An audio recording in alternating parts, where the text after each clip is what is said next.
Acaban de ver nuestro invitado de hoy, Roberto Enríquez, otro de los implicados en este desastre de justicia y en este llamado caso Granos.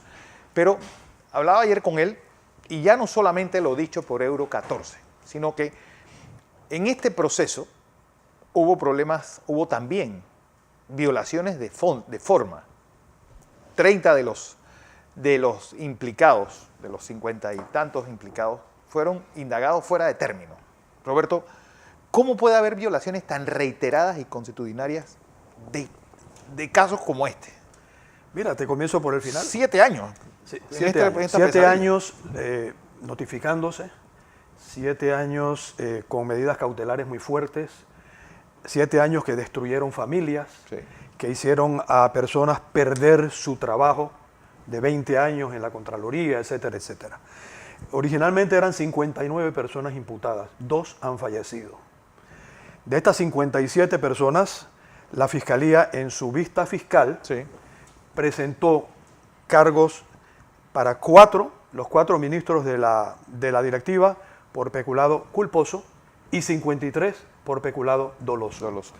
La tesis original de la fiscal es ridícula, y es que 57 personas nos pusimos de acuerdo para que una persona, confesa, recibiera dinero. Y la realidad es que no nos conocemos entre nosotros. Sí. Yo no conozco a más de 9 de los 57 imputados. Pero si echamos un poquito para atrás, yo quiero resaltarte que notemos que la mayoría de los casos que salieron en ese fatídico quinquenio, sí, todos son del 2012 al 2014. Nunca cuando ellos eran parte del gobierno. Nunca cuando ellos eran parte del gobierno. Hay un par de excepciones, sí, pero la intención obviamente era no involucrar a los panameñistas en esta investigación. Lo que dijo Euro 14, que no lo vamos a profundizar porque aquí ya se ha dicho antes en otras entrevistas, no es si es verdad o no lo que él dijo en ese momento. Es lo que él dice cuando comienzan a presionarlo para que incorpore nombres de personas de alto perfil en el caso. Y él se niega porque él dice, yo no tengo ninguna prueba de que estas personas tengan que ver con esto. Ni siquiera las había visto. Entonces ahí él pasa de ser un testigo protegido a ser un testigo perseguido, donde le siembran armas, le balean el carro y cuantas cosas más. Eso él lo ha contado. Pero entrando en tu pregunta, mira, la ley panameña es clara. En una investigación penal, la fiscal tiene 6 meses para investigar y terminado ese término tiene 2 opciones. Prepara la vista fiscal, que es el resumen de la investigación, sí, o pide más tiempo a un juez y usualmente el juez se lo extiende para que pueda seguir investigando.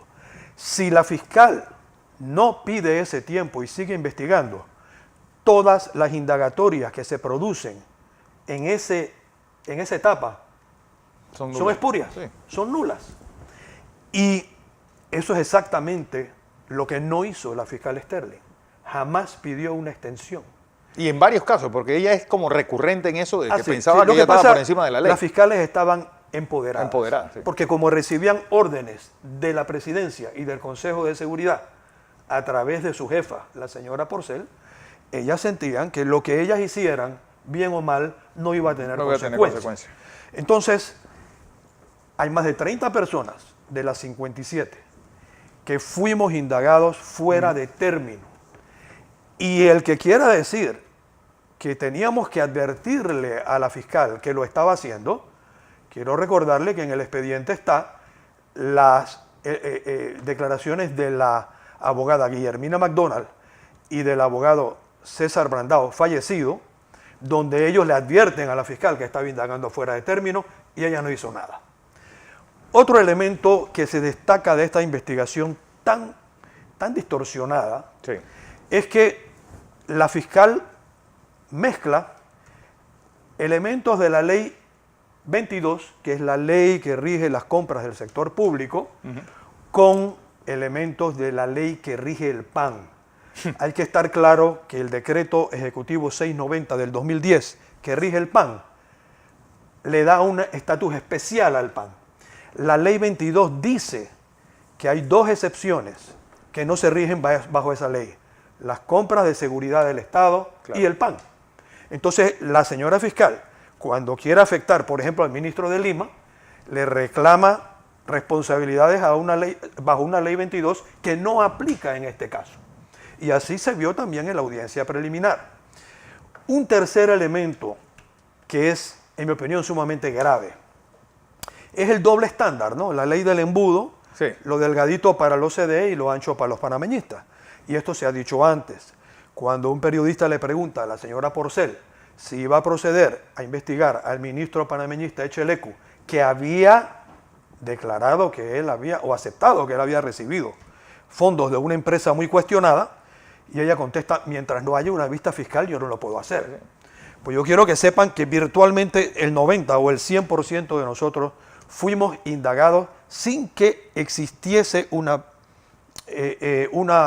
audito de la Contraloría. Un audito de la Contraloría. Corrijo, Eso sí. un audito de la Contraloría. El 100%.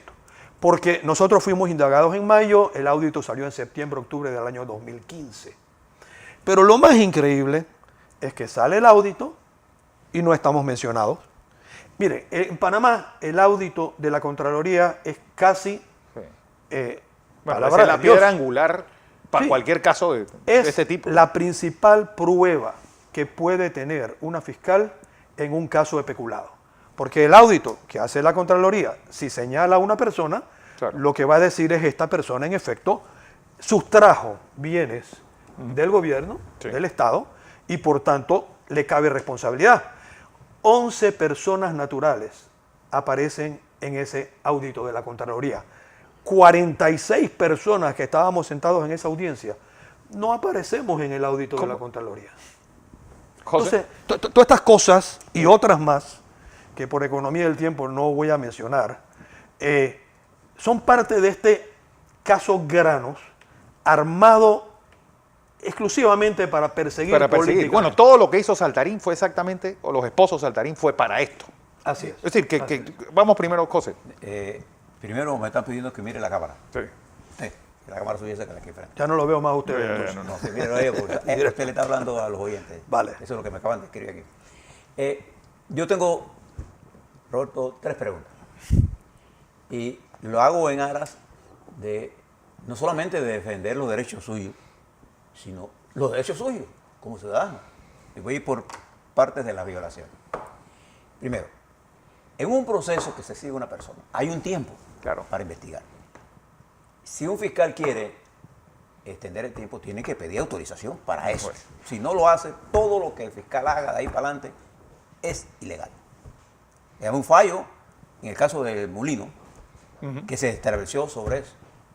Pero aquí se ha jugado con eso y cuando jueces han querido señalar esto, entonces atacan al juez. Pero el juez es el controlador de la legalidad. Entonces, en su caso, se indagó fuera del tiempo. Pero además, ¿cómo se podía indagar a alguien sobre una lesión patrimonial si no había una auditoría? Porque la auditoría es la piedra angular, la estrella de la prueba de que ha habido o Sí. pudo haber. ¿Cómo puedes inventar un caso de nada? Claro, Es decir, yo supongo que algo está pasando Es que raro no, ahí. no Eso importa que existe. yo diga aquí que algo tal, si no hay una auditoría, no se puede proceder. Lo que era cierto para otra persona es cierto para ustedes también. Es cierto para mí, es cierto para Fernando, es cierto para usted que no está aquí. Entonces, a ver, para que nos aclare esto. Tiempo y auditoría. Porque usted tiene el derecho, si usted es funcionario público y lo van a acusar de algo, y hay un tiempo, y se pasa el tiempo, y usted es indagado sin que el fiscal tenga autorización en tiempo, todo lo que el fiscal haga de en adelante es ilegal. En Tendría que efecto, sustraerse. es así. 6 meses es el término que da la ley para que la fiscal culmine su investigación. Y Puede acudir a un juez pero tiene que y acudir. tiene que acudir a un juez. En el caso Y el suyo no juez, acudió. de ninguna manera, nunca acudió. Ella puede incluso acudir a un juez y pedir que el caso sea declarado causa compleja y le dan todo el tiempo del mundo, pero nunca lo hizo. Y por tanto, el caso se inicia en agosto, finales de agosto del 2014, por cierto, Sí, un como mes una después. noticia criminis sembrada En el por diario el de la hermano del presidente de la República. Y a paso seguido, como ya se ha dicho, llega un señor, David Hidalgo Padilla, que da como su domicilio cuando pone la denuncia El Consejo de Seguridad. una institución de seguridad del Estado. Y además de eso, Roberto, no había audito cuando usted fue. No había audito. El audito salió 4 o 5 meses después que nosotros fuimos indagados. Y usted no estaba mencionado. Ni 46 personas no estamos mencionadas en el audito. Pero también encima, es decir, un contrato que tenía vigencia de 3 meses cuando llegan. Es que hay otro detalle que quiero resaltar, ¿ve? Ahora que me acabas de hacer esa pregunta.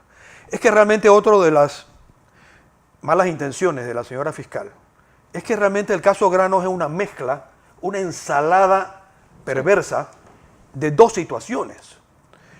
Una situación es la compra de arroz a través de órdenes de compra que se hicieron para componer las bolsas de comida que se entregaban cuando había desastres naturales, cuando alguna institución requería, Sí.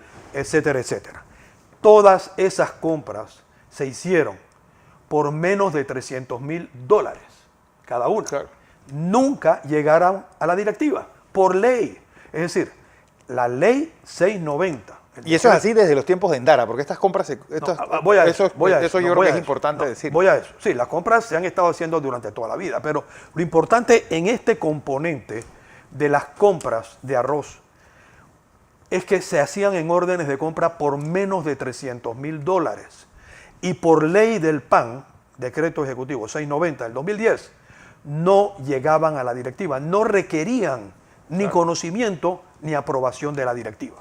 El otro componente es el componente noble que se venía haciendo de los tiempos de Endara, que es la distribución de arroz, lenteja y poroto en las escuelas de pobreza y pobreza extrema de Panamá, para que los estudiantes de estas escuelas de escasos recursos pudieran garantizar por lo menos un almuerzo caliente al día. Ese era un solo proyecto y la directiva tenía la responsabilidad solamente de aprobar o rechazar los proyectos que el director ejecutivo nos presentaba en las reuniones mensuales. Roberto, ¿por qué le traigo esas 2 preguntas? Porque este no es un caso único. Le voy a contar otro que conozco, en la que el Sin caso audito. Helicóptero, Sí. no, el caso de helicópteros. Sobre todo el caso de helicópteros cuando se trataba de transporte de personas que tenían problemas porque estaban en caso de muerte y se usaba el sistema para. 1. El fiscal indaga después que se le ha vencido el tiempo sin tener el tiempo de adición. Bienvenido Eso al es club. una ilegalidad. 2. El audito que sí existía, que tenía la Contraloría, tenía una nota del director de Aeronáutica Civil encargada de ese momento en que decía que la bitácora de Aeronáutica Civil no servía para determinar el tiempo de vuelo, porque se utilizaba solo y exclusivamente para pagar el impuesto de sobrevuelo. Entonces, yo podía contratar un helicóptero hoy para ir a Chiriquí y cuando salía del radar no había tiempo, pero yo podía preparar el helicóptero allá y tener tiempo. Claro. La auditoría había demostrado, ellos mismos en los documentos, examinándolo detalladamente, que todos los vuelos se hicieron. Entonces inventaron la teoría del sobrecosto, que no existió, porque esto se maneja. Cuando un juez determinó, ¿te acuerdas del juez? Creo que El juez Leslie Loaiza, Loaiza. que todo esto Era un absurdo. Era un absurdo jurídico. Ahora se mantiene todavía en los expedientes y entonces hay funcionarios de muy bajo nivel en el ministerio, hablo de nivel salarial, no personal, que están ahora mismo sujetos sin dinero, sin poder tener un abogado, a un proceso que además de ser falso, es ilegal. Como todo lo que... Por eso que la defensa de estos principios Sí. no es un problema suyo nada más, es un problema de todos nosotros, porque estamos impidiendo que los funcionarios ejerzan.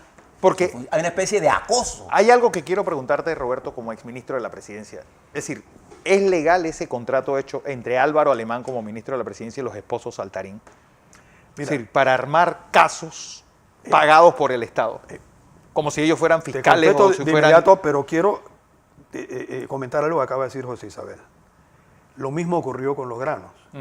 Todos los granos del programa Se entregaron. se entregaron, todos, a las escuelas de pobreza y pobreza extrema. Y la directiva solamente aprobó el proyecto. Claro. La directiva no custodiaba, no administraba, no ejecutaba, no desarrollaba los proyectos.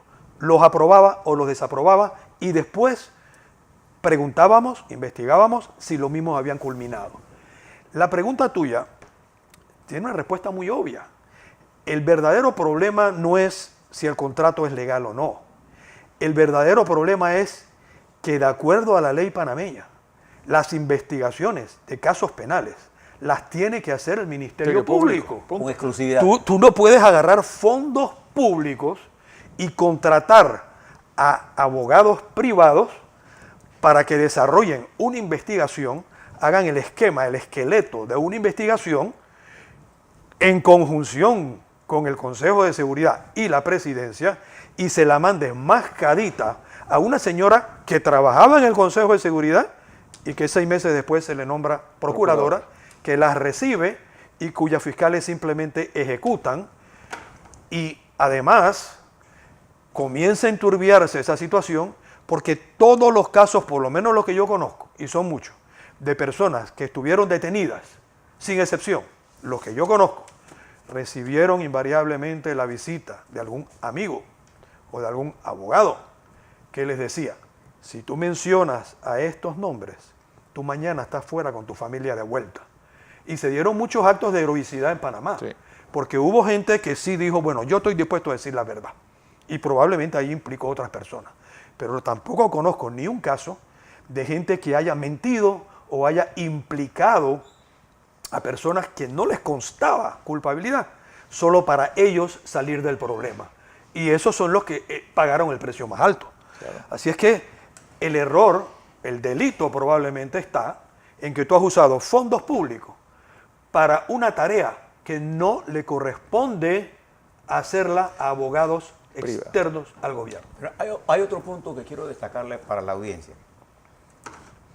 Cuando alguien va a hacer una auditoría, para poder iniciar un proceso penal, Sí. tiene que haber, si se trata de usos indebidos, tiene que haber una auditoría forense. Y se viene la palabra.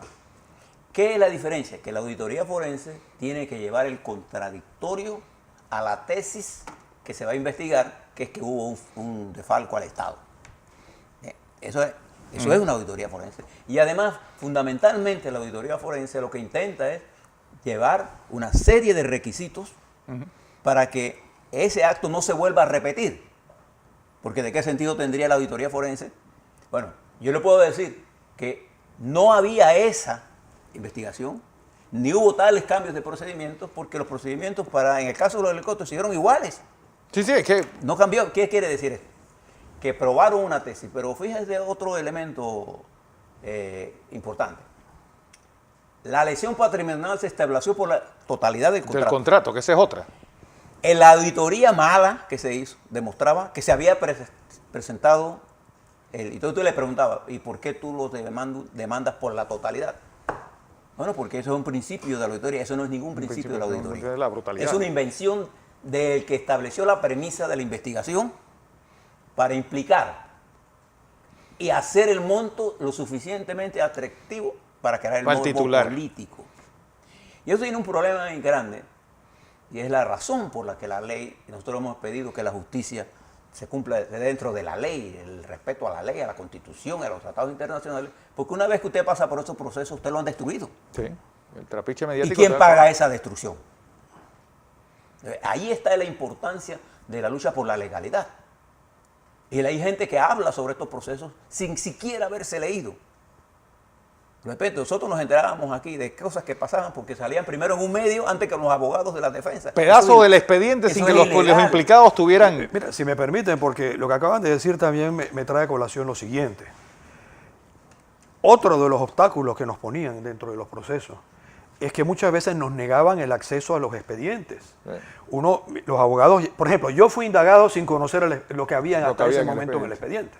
Yo fui indagado en total desconocimiento, para lo cual a mí se me había citado Es un derecho que tiene a usted. esa indagatoria. Claro. Y ese es un derecho que yo tengo. Pero las excusas eran, se está foliando, lo tuvimos que mandar a donde el juzgado tal porque alguien metió un recurso, la fotocopiadora está dañada, lo que sea. Cualquier lo que idea. sea. Entonces, mucha gente, pero me trae a colación algo muy interesante. La juez Águeda Rentería, que en mi opinión dirigió la audiencia preliminar con gran ecuanimidad y justicia. Esa es la opinión y lo digo públicamente. Preguntó en un momento dado, porque no fue solo la declaración de Euro 14, son las otras personas, como acabo de decir. Y ella pregunta, ¿ustedes por qué no han denunciado esto antes? Y uno tras otro le fue diciendo, señora juez, ¿ante quién? ¿Ante quién uno denuncia? O sea, íbamos a denunciar los abusos del Ministerio Público ante la institución que recoge las denuncias, que es el Ministerio Público. Sí. O sea, ¿cómo íbamos a hacer esto? Eso es terrorismo de Estado. Y otros incluso llegaron a decir que en la medida en que se pusieron indignados al momento que salían de una detención, etcétera, les abrían un caso nuevo Sí. o lo volvían a meter preso. Ah. Entonces, durante 5 años se obligó también a mantener silencio y tragar sapos callados, porque no había a quién apelar ante estos abusos. ¿Qué sigue ahora? Entonces- Porque estamos en una etapa. ¿En qué etapa está ese juicio?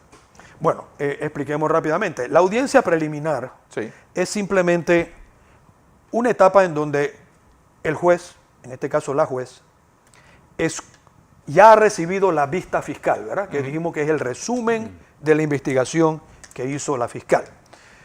Son 40.000 hojas en este expediente. La vista fiscal es un resumen como de 200 y pico de hojas. En esa vista la fiscal pone las personas que ella considera que son culpables de un delito, define el delito, peculado doloso, peculado culposo, en este caso, y pide llamamiento a juicio. La juez escucha a las partes y ahora, dentro de un término que hay que darle para que ella pueda ahora estudiar la audiencia, que hay que transcribirla, porque la audiencia es verbal, ahora hay que transcribirla. Y ella estudia el caso y ella se pronunciará diciendo simplemente, yo considero que estas personas les cabe responsabilidad y deben ser llamadas a juicio y estas otras no. Eso es la audiencia preliminar. Aquí todavía no estamos ante un juicio. Me has preguntado yo qué espero. Sí. Mira, yo creo que sí ha habido un cambio notable cuando cambió el gobierno. Claro. Por lo menos en otros tiempos, en esta audiencia hubiéramos tenido las unidades móviles de las televisoras Claro. estacionadas, ¿verdad?, en la corte. Nos hubieran... Una presión sobre la juez. Exactamente. Claro. Es más, vamos a decirlo sincero, hubiéramos sido condenados en algunos medios antes de entrar. Antes de entrar. Porque eso es lo que pasó por 5 años, ¿no? Eso ha cambiado. ¿Cuál es mi deseo, mi anhelo? Mira, el que cometió un delito tiene que pagarlo. Y eso te lo ha dicho Lucy Molinar, te lo ha dicho todo el que ha pasado por aquí. Pero también el que ha sido involucrado en esto por persecución política. Yo espero que exista la valentía, el coraje en el sistema judicial para separar el polvo de la paja. Y hay mucha gente inocente involucrada en estos procesos. No, pero cuando dices el que ha cometido un delito que pague, pero delitos también de forzar estos casos. Pues que ahí hay delitos. Ahí hay delitos. Y ya, mira, hasta tal punto que ha sido acogida la denuncia que puso la exministra Lucy Molinar Contra 4 contra 4 fiscales. Ya ha sido acogida. Tú sabes que usualmente estas instituciones, si no ven mérito Ni en siquiera una denuncia, no te la cogen. Yo quiero plantearle a la audiencia, Fernando, y aquí al debate, lo siguiente. A mí lo que me preocupa es que el sistema, los jueces en particular, están bajo presión permanente. Sí.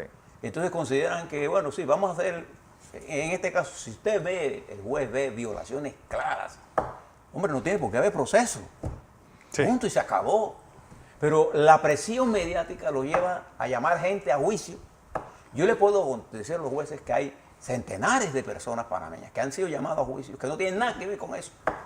Funcionarios públicos de bajo nivel, de bajo ingreso, no tienen nada, que se mueren de angustia por los procesos ilegales que le han montado y siguen los procesos. Y siguen los procesos. Entonces, esta justicia, que además que es tardía, manipulada, está haciendo de daño terrible Porque los jueces tienen que dejar de actuar como fiscales y actuar como jueces. Ustedes son los controladores de la legalidad. Si la fiscalía, cualquiera que sea la fiscalía, comete un error de forma y de contenido en un expediente, ese expediente tiene que ser rechazado. No, pero es que ocurre eso y vienen ahora las apelaciones. Sí, Y estamos 4 años más con pero este subidera y bajadera de escalera. Yo te hablo de varias cosas. Yo me he leído auditorías que nosotros hicimos aquí un reto. Eso es una vergüenza. Traigan a los auditores para que discutamos esto con los... Como el señor Humbert de Contralor. Y nunca se atrevieron a hacerlo. Porque no eran auditorías forenses. No lo eran. Es más, la mayoría de las llamadas auditorías forenses excluían la información que el demandado presentaba como objeto de su defensa. Claro. Entonces, en el expediente solo se hacía caso a lo que la Contraloría manda, la interpretación de los llamados auditores, que yo creo que en un momento determinado el Contralor General de la República tiene que saber quiénes serán estos auditores, porque esto no se puede repetir. No se puede repetir que usted comience procesos contra la sin auditoría. Sin auditoría, porque esa es la pieza fundamental. Después armas las auditorías en base a lo que creen que hicieron en el ¿Y cuál es el resultado de esto? No solamente el daño que le hacen a Roberto o al que le hacen a los demás, no, el daño que le hacen al a sistema. los funcionarios públicos que tienen temor. Entonces, ¿qué pasa? El gobierno se atrasa cuando estos temores se impulsan, y no solamente hay gente con intención de impulsar y de hacer acusaciones para una especie de terrorismo, de acoso a los funcionarios públicos, y nosotros no salimos a defenderlo porque cada cual está tirando para ver a quién beneficia. Entonces, aquí lo que importa, todos, es el derecho que tienen todos los ciudadanos panameños, todos, a que sus procesos, cualquiera que sea, se den en el marco de la ley. Pero la ley, a la incluso Constitución, un principio universal que es el de la presunción de inocencia. no se da. Que no se ha dado en ninguno de estos casos de los llamados de alto perfil. Que esa es otra. Sí. Bueno, y además está prohibido que los medios estén publicando expedientes, porque el artículo 22 de la Constitución y el principio general que se establece en el sistema penal acusatorio le prohíbe estar pasando por encima de la presunción de inocencia. Y usted ve aquí gente charlatanes en todo, diciendo este robó, y sin probar nada. Hasta el momento en que la libertad de expresión es una cosa, la libertad de prensa es una cosa, que no puede estar en contradicción con mi derecho a la presunción de inocencia frente a cualquier acusación que me haga. Bueno, lo cierto es, ¿qué debe o cuándo debe la jueza fallar en base a lo que ha visto la semana pasada? Ella tiene un caso anterior y además informó también que ahora hay que transcribir 5 días de audiencia, ponerlos en papel.